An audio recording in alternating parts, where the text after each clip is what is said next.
Hey everyone, in this video, I will show you how to get your money back from the Cash App if scammed. But before we start, make sure to follow the video till the end and subscribe to the channel. Open the Cash App on your phone or device.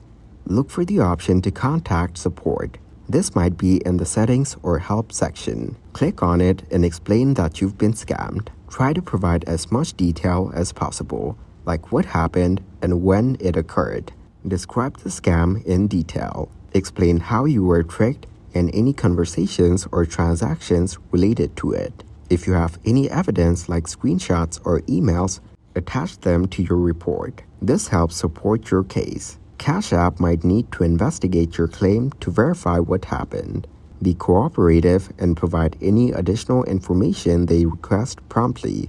This can help speed up the process of resolving your issue. If you were scammed through a bank transfer or linked card, contact your bank. Explain the situation and ask about the possibility of a chargeback. A chargeback is when your bank reverses the transaction to get your money back.